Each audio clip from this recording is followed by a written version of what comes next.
చాలా అద్భుతంగా ఉంది.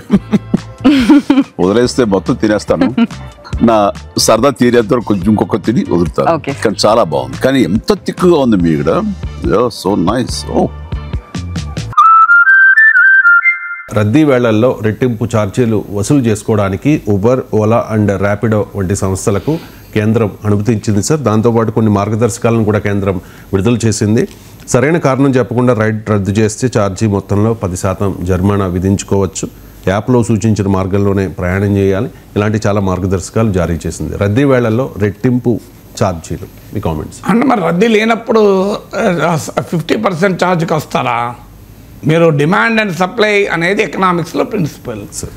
సర్జ్ ప్రైసెస్ అంటారు. ఒకప్పుడు ఫ్లైట్లో ఉండే, ఒకప్పుడు చాలా కాలం నుంచి ఫ్లైట్లో ఉంది, ఒకప్పుడు కాదు. ఈవెన్ ఈ మధ్య ట్రైన్స్లో కూడా మొదలు పెడతామంటున్నారు. సో ఇప్పుడు ఇంకా ఆర్టీసీలో బతికిపోయాము. అది కూడా వచ్చింది ఒక రకంగా. సంక్రాంతి పండుగకు డబుల్ రేట్లు ఉంటాయి, మీరు గమనించండి. సో ఇక్కడ రద్దీ వేళల్లో డిమాండ్ ఎక్కువ ఉంటుంది కనుక supply, demand supply miss match వల్ల సర్జ్ ప్రైసెస్ అని అంటున్నారు.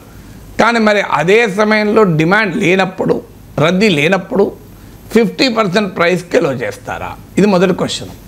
మీరు రెట్టింపు చేసినప్పుడు మరి రద్దీ లేనప్పుడు 50% చేయాలి. రెండవది, రద్దీ ఉందా లేదా అనేది ఎవరు మానిటర్ చేస్తారు? ఎవరు దాన్ని మానిటర్ చేయాలి? సో ప్రయాణికులకు ఉండే అవకాశం ఏంటి, రద్దీ ఉందా లేదా అని. ఇప్పుడు రద్దీ లేకపోయినా ఏం చేస్తున్నారు?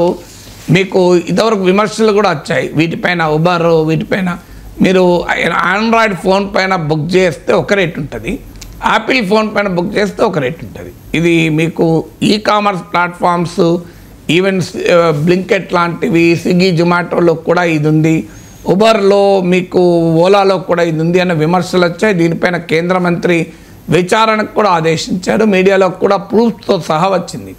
అంటే మీ ఫోన్ను బట్టి మీ ఎకనామిక్ స్టేటస్ను అంచనా వేసి ఎక్కువ ఛార్జ్ చేస్తున్నారు, ఇది అన్యాయము అని. సో మీకు దాంతోపాటు మీకు ఈవెన్ చాలా ఆశ్చర్యంగా ఉంటుంది. మీకు మనం కూరగాయలు బుక్ చేసామనుకోండి, ఆ బంగాళదుంపలు, ఆలుగడ్డలు అనుకో, ఆడ కింద ఎక్కడో ×2 అని ఉంటుంది. అంటే అది మనం చూడక బుక్ చేస్తే అది డబుల్ వచ్చేస్తాయి. సో ×2, ×3 అని. సో అందువల్ల ఈ మోసాలు చాలా ఎక్కువగా ఉన్నాయి ఆన్లైన్ ప్లాట్ఫామ్లో.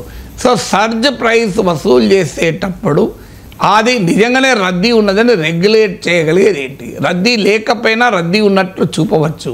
ఇంకొన్ని సమయాల్లో ఏం జరుగుతుంది అంటే, మీకు ఒక చోటు నుంచి 5 బుక్ చేశారనుకోండి, వెంటనే వాడు రేట్ పెంచేస్తున్నాడు. ఒక 5-6 బుక్ చేస్తే రేట్ పెంచేస్తాడు ఒకే చోటు నుంచి కనుక. అంటే ఆల్రెడీ ఆ డిమాండ్ సప్లైని బట్టి సర్చ్ చేస్తున్నారు. ఇప్పుడు ప్రభుత్వం అనుమతి ఇచ్చింది, అనుమతి ఇవ్వకపోయినా ఇది జరుగుతున్నది. సో అందువల్ల మీకు free and fair market place ఉండాలి. మార్కెట్లో మీకు కన్జ్యూమర్కు రక్షణ ఏంటి? మీకు కంపెనీలకు రక్షణ ప్రభుత్వాలు ఇస్తున్నాయి అన్ఫార్చునేట్లీ. మరి కన్జ్యూమర్కు రక్షణ ఉండాలి కదా.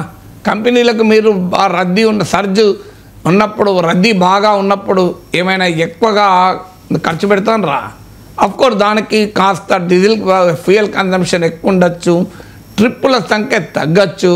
కనుక మీకు రద్దీలో ఉంటే మేము ఎక్కువ ప్రైస్ చేస్తామని. సో అందువల్ల దీనికి ఒక రేషనల్ ఉండాలి కదా కన్జ్యూమర్ యాంగిల్లో. సో నాకు రద్దీ ఉన్నప్పుడు మీరు ఎక్కువ రేట్ వేస్తే, రద్దీ లేనప్పుడు సగం రేట్ వేయండి, అభ్యంతరం చెప్పం, ఫైన్ కదా. సో రద్దీ ఉన్నా లేకపోయినా ఒక రేట్ ఉంటుంది. రద్దీ ఉన్నప్పుడు ఎక్కువ రేట్ అంటే ఎట్లా? అదేదో పెట్రోల్ డీజిల్ ఛార్జీల లాగా ప్రపంచ మార్కెట్లో పెరిగితే మాత్రం మన మీద వేస్తారు, ప్రపంచ మార్కెట్లో తగ్గితే మాత్రం మనకి ఇయర్ బెనిఫిట్. అది మళ్ళీ ప్రభుత్వం డీజిల్ ఎక్సైజ్ డ్యూటీలు పెంచి తీసేసుకుంటుంది. అందువల్ల దీనిపైన ఒక కాంప్రిహెన్సివ్ ప్రో కన్జ్యూమర్ స్టాండ్ ఉండాలి.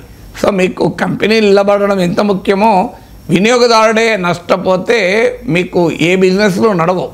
అందువల్ల ఒక ఫేర్ కాంపిటీషన్ క్రియేట్ చేయాలి.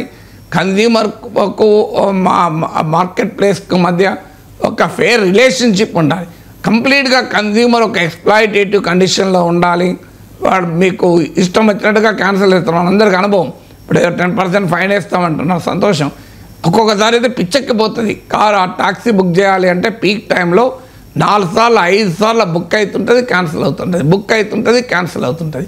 మనం క్యాన్సిల్ చేస్తున్నాం, ఛార్జ్ చేస్తారు. మరి వాళ్ళు ఎందుకు క్యాన్సిల్ చేయాలి? క్యాన్సిల్ మామూలు కాదు, ఎమర్జెన్సీ ఉంటుంది. ఎన్నిసార్లు బుక్ బతిలాడినా కూడా వాడు ముందే అడుగుతాడు ఎక్కడికి పోవాలని. సో వాడు నచ్చితేనే వస్తాడు. ఎప్పుడన్నా ఇంటికి పోయే టైంలో అంటే అర్థం ఉన్నది, కానీ నీకు ఏ టైం అయినా ఇదే రాజకీయం అంటే నీ కంప్లీట్గా క్యాబ్ సర్వీస్ వాళ్ళ బెనిఫిట్ కొరకే ఉండకూడదు కదా, కన్జ్యూమర్ బెనిఫిట్ కూడా ఆలోచించాలి కదా.